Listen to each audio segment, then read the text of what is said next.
The Canadian pension plan tax has already been in effect for a good while now. Instituting a drastic change like the plan suggested, taking all the burden off of employers and placing it upon the workers, would cause an extreme disinterest in employees. Altering the tax in this way would cause a sharp increase in demand for employers while also creating an employee shortage.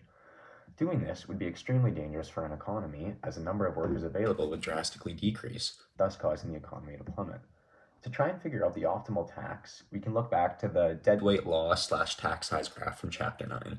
We have deadweight loss on the y-axis and tax size on the x-axis, and basically what we see is an exponential function, so a graph going basically like that, and meaning that as tax size increases, deadweight loss exponentially increases, meaning that once a tax passes a certain threshold, the damages to the economy outweigh the profit made by the government, basically making that tax inefficient.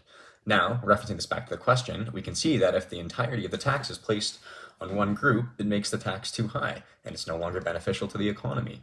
For a tax to be successful, you must find a way in which the employers, workers, and the government can still function efficiently even with the new tax.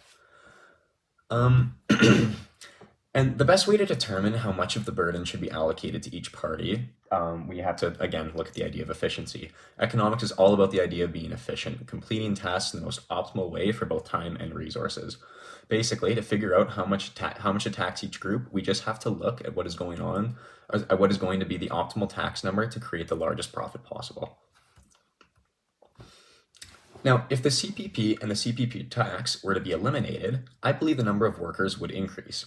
Placing a tax on an economy creates a wedge between supply and demand. The quantity demanded is much greater than the quantity supplied when tax is placed on an economy. This creates a gap, basically representing the market inefficiency that comes from inputting that tax.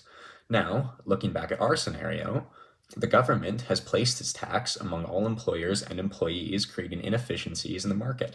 While yes, this tax does give some benefits to people through retirement funds, most people, when given a choice to either pay a tax or not pay a tax, these people will choose not to pay the tax and orient their income how they please. So yes, if the government were to remove the CPP and the CPP tax, employee numbers would rise due to incentive to keep a higher percentage of their incomes. Thank you.